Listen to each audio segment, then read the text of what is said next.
Hello guys, आज हम सीखेंगे ट्रांसलेशन जो कि 9th 10th 11th 12th सभी के क्लासेस में एग्जाम में पूछा जाता है हिंदी टू इंग्लिश का ट्रांसलेशन। लेकिन ट्रांसलेशन करने के पहले कुछ बातें हम जान लेते हैं कि क्या क्या जरूरी है ट्रांसलेशन के लिए, हमें किन मुख्य बातों पर ध्यान रखना चाहिए। इसके पहले मैंने ट्रांसलेशन कराया है, ये उस सीरीज का दूसरा पार्ट है, तो वीडियो पूरा देखिएगा। देखिए क्या होता है कि जैसे ट्रांसलेशन हम करते हैं तो ट्रांसलेशन में सबसे पहली चीज तो हम सेंटेंस जब पढ़ते हैं तो हम तुरंत ट्रांसलेशन करना शुरू कर देते हैं। लेकिन क्या होना चाहिए कि ट्रांसलेशन जो पैसेज दिया होगा सबसे पहले पूरा पैसेज एक बार पढ़ डालो। हाँ, पढ़ने के बाद उसकी जो वर्ड मीनिंग है, देखो किस किन चीजों की वर्ड मीनिंग टफ है, उनकी वर्ड मीनिंग पहले सोचो। सबसे जरूरी है वर्ड मीनिंग ट्रांसलेशन के लिए। दूसरी बात आती है टेंस, कि सेंटेंस के हर पार्ट में कौन सा टेंस का यूज हुआ है, हर सेंटेंस में कौन से टेंस का यूज हुआ है, टेंस।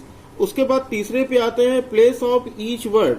कहने का मतलब क्या है कि जितने भी उसमें वर्ड होंगे सबका, जितने जगह मतलब जितने भी वर्ड्स होते हैं उनकी सबकी अपनी अपनी जगह निर्धारित होती है, सबके अपने अपने काम होते हैं। तो हम यहाँ पर प्लेस ऑफ ईच वर्ड मतलब जितने भी वर्ड है ना उनकी सब जगह मतलब किस किस जगहों पर आएंगे, कौन सा वर्ड वर्ब के बाद आएगा, कौन सा वर्ड वर्ब के पहले आएगा, कौन सा नाउन के बाद आएगा, कौन सा प्रोनाउन के पहले आएगा, इन सब चीजों को हमें ध्यान देना होगा। और उसके बाद सबसे इम्पोर्टेंट चीज है ट्रांसफॉर्मेशन। बहुत से सेंटेंस इस तरह से दिए होते हैं जो हमारे लिए तो बिल्कुल फिट बैठते ही नहीं, तो उनको हम ट्रांसफॉर्मेशन उनका कर लेते हैं, पहले उनको अपने हिसाब से हम चेंज कर लेते हैं। लेकिन उस सेंटेंस की मीनिंग नहीं चेंज होनी चाहिए, उसको इस हिसाब से हम चेंज कर लेते हैं, है ना। तो अगर ये चार बातें अगर आप अप्लाई कर लेते हैं और इन चार चीजों को करना सीख लेते हैं तो आप कोई भी ट्रांसलेशन हो, दुनिया का कैसा भी ट्रांसलेशन आएगा, आप उसे चुटकियों में कर दोगे। क्लियर है बात? तो चलो देखते हैं एक ट्रांसलेशन। इसके पहले मैंने आपको बता दिया है, उसका लिंक डिस्क्रिप्शन में है, वो भी देख लीजिए। और आज दूसरा ट्रांसलेशन बताने जा रहा हूं। तो ट्रांसलेशन देखिए ये लिखा हुआ है मेरे पास, तो पढ़ लेते हैं। पहले क्या है कि एक समय किसी गांव में एक विधवा रहती थी। अब सेंटेंस एक चीज तो समझ में आ गया कि रहती थी, यहां से देखो रहती थी, ता था, ती थी, ते थे, गया ना, पास्ट का काम है, तो ये पास्ट इंडेफिनिट हो गया। टेंस तो इसका क्लियर हो गया कि ये पास्ट इंडेफिनिट है। अब उसके बाद मीनिंग देखते हैं। गांव होता है विलेज, और एक विधवा रहती थी, विधवा का मतलब होता है विडो। उसके दो लड़कियां विमला और कमला थीं। विमला उसकी सगी लड़की थी, तो सगी लड़की मतलब ओन डॉटर, तो विमला उसकी सगी लड़की थी, और कमला सौतेली, और कमला जो थी वो सौतेली यानी स्टेप डॉटर। सौतेली का मतलब स्टेप डॉटर। विधवा की सगी लड़की सुस्त और मूर्ख थी। तो यहां देखो सगी लड़की ओन हो गया, सुस्त और मूर्ख, परंतु सौतेली लड़की जो स्टेप डॉटर थी बड़ी चतुर और समझदार यानी इंटेलिजेंट एंड वाइज। ठीक, उसकी सौतेली, यहां पर सुस्त का होता है लेजी और मूर्ख का हो जाएगा स्टूपिड। ठीक, यहां पर मीनिंग नहीं बताया था तो अभी बता देते हैं। सुस्त का होता है लेजी और मूर्ख का हो जाएगा स्टूपिड, चतुर का हो जाएगा इंटेलिजेंट और समझदार का हो जाएगा वाइज। उसकी सौतेली लड़की सदैव अपने काम में व्यस्त रहती थी और बहुत परिश्रम किया करती थी। वह कड़े से कड़ा काम प्रसन्नता पूर्वक करती थी। कड़े से कड़ा काम हार्डेस्ट वर्क, कड़े से कड़ा काम मतलब हार्डेस्ट वर्क। वह इतनी दयालु हृदय काइंड हार्टेड और ईश्वर से डरने वाली थी कि वह दूसरे लोगों की सहायता करती थी और स्वयं उनका काम करती थी। इस कारण वह लोकप्रिय हो गई थी और पुरुष तथा स्त्रियां उसे प्रेम और स्नेह से देखते थे। प्रेम एंड स्नेह, प्रेम और स्नेह, लव एंड अफेक्शन। क्लियर है? अब देखते हैं हम यूज करते हैं कि किस तरह से हम सेंटेंस को ट्रांसलेट करेंगे। तो देखते हैं क्या है कि एक समय किसी गांव में एक विधवा रहती थी। किसी समय एक गांव में एक विधवा रहती थी। तो अगर हमें इसका ट्रांसलेशन करना हो तो हम क्या करेंगे, एक समय, तो इसका हो जाएगा वंस। क्या हो जाएगा? वंस। फिर किसी गांव में, तो इन अ सर्टेन विलेज। अब ये बात हो गई किसी गांव में, एक समय किसी गांव में, फिर कॉमा का यूज करेंगे। एक विधवा रहती थी, सब्जेक्ट तो है नहीं इसमें, तो अगर सब्जेक्ट नहीं होता तो हम क्या करते हैं, इंट्रोडक्टरी सब्जेक्ट के रूप में हम देयर का यूज करते हैं। देयर पास्ट इंडेफिनिट है, तो पास्ट इंडेफिनिट में वर्ब की सेकंड फॉर्म, तो वर्ब की सेकंड फॉर्म हो जाएगा लिव्ड। तो देयर लिव्ड एक विधवा, आ विडो। क्लियर है बात? तो एक समय किसी गांव में एक विधवा रहती थी, तो once in a certain village there lived a widow. अगला देखते हैं। उसके दो लड़कियां विमला और कमला थी। उसके दो लड़कियां, जब कोई चीज थी के सेंस में केवल आए तो वहां पर हैड का यूज करते हैं। तो उसके दो लड़कियां, तो हो जाएगा she had two daughters. Two daughters कौन कौन, फिर कॉमा लगा दो। ये हो जाएगा ना कि उसकी दो लड़कियां थी। अब लड़कियों के नाम लिख दो, कौन कौन सी लड़कियां थी, क्या नाम था उनका, विमला और कमला। तो हो जाएगा विमला एंड कमला। ये भी याद रखिएगा, जो नाउन होंगे, जो नाम होंगे, उनका पहला लेटर कैपिटल होगा, जैसे विमला का वी कैपिटल और कमला का के कैपिटल। क्लियर है? आगे देखो, आगे ये कह रहा है कि विमला उसकी सगी लड़की थी और कमला सौतेली, तो सगी लड़की ओन डॉटर और सौतेली यानी स्टेप डॉटर। तो विमला उसकी सगी लड़की थी, तो ये भी लिख देते हैं कि विमला कैसी लड़की थी, सगी लड़की थी। तो ये हो जाएगा विमला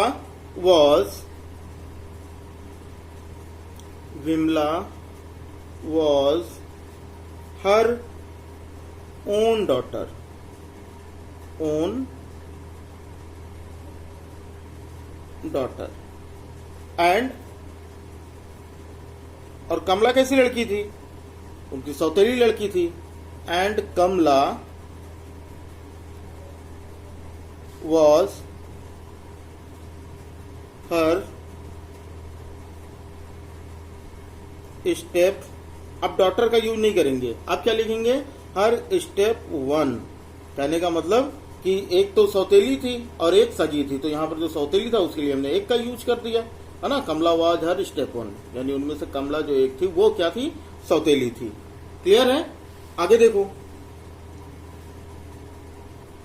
विधवा की सगी लड़की सुस्त और मूर्ख थी। तो विधवा की, तो यहां पर देखो, यहां पर विधवा और उसके बाद की, तो विधवा हो जाएगा द विडो, और की के लिए क्या यूज करेंगे, अपॉस्ट्रोफी एस का, है ना। तो हो जाएगा द विडोज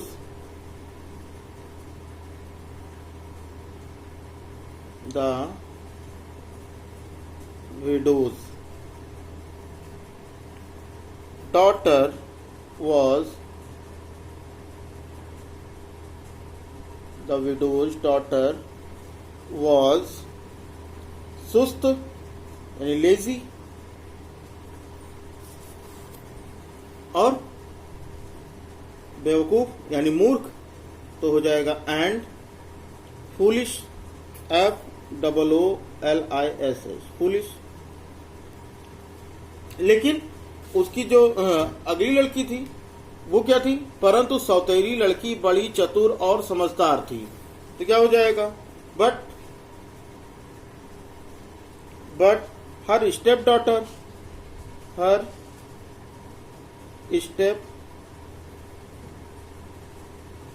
डॉटर वॉज चतुर, इंटेलिजेंट, INTELLIGENT, इंटेलिजेंट और बुद्धिमान, एंड वॉइस। क्लियर है? आगे देखते हैं। उसकी सौतेली लड़की सदैव अपने काम में व्यस्त रहती थी। उसकी सौतेली लड़की हमें सदैव अपने काम में व्यस्त रहती थी। तो her stepdaughter was always busy with her work. Clear है? तो लिख लेते हैं, her stepdaughter, her daughter was always busy with her work, अपने काम में, तो with her work। फिर देखते हैं आगे क्या बात होती है। वह कड़े से कड़ा काम प्रसन्नता पूर्वक करती थी। कड़े से कड़ा काम मतलब हार्डेस्ट वर्क, है ना। तो करती थी, तो ये भी पास्ट इंडेफिनिट ही है, तो हो जाएगा शी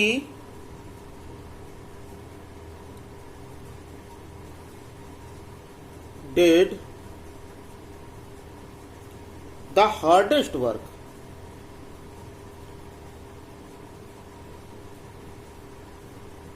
अच्छा यहां देखो, ये क्या होता है, हार्ड वर्क कठिन परिश्रम, और कठिन से कठिन तो हो जाएगा उसका सुपरलेटिव फॉर्म, तो हार्डेस्ट वर्क, तो हो जाएगा she did the hardest work. प्रसन्नता से, तो प्रसन्नता को बोलते हैं प्लेजर, तो हो जाएगा विद प्लेजर, PLEASURE,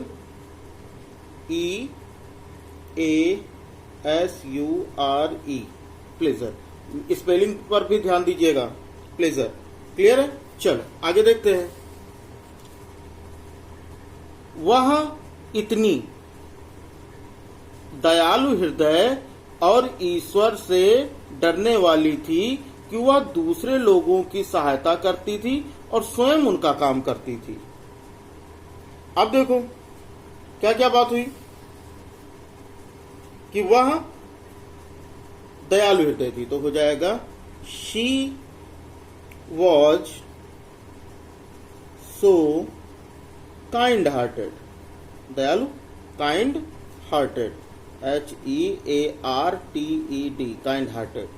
और कैसी थी, और ईश्वर से डरने वाली थी, एंड ईश्वर से डरने वाली तो हो जाएगा God fearing, God fearing, FEARING, God fearing.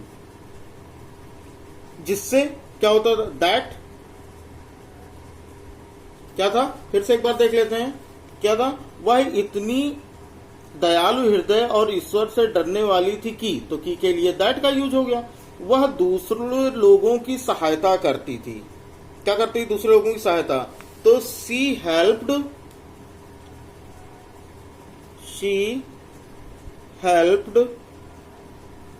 Other people.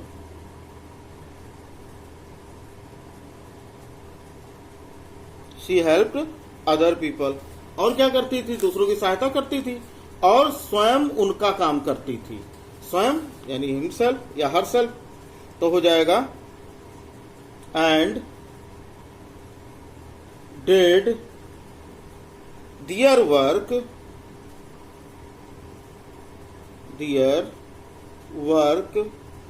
With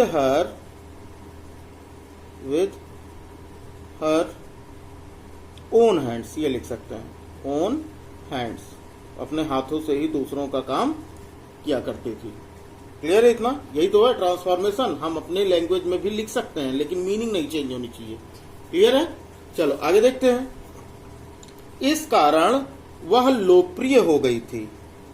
इस कारण, हेंस, इस कारण को बोलते हैं हेंस, तो यहां लिख देते हैं हेंस। वह लोकप्रिय हो गई थी, तो हो जाएगा शी बिकम। हो गई थी तो पास्ट है, तो बिकेम वेरी पॉपुलर, वेरी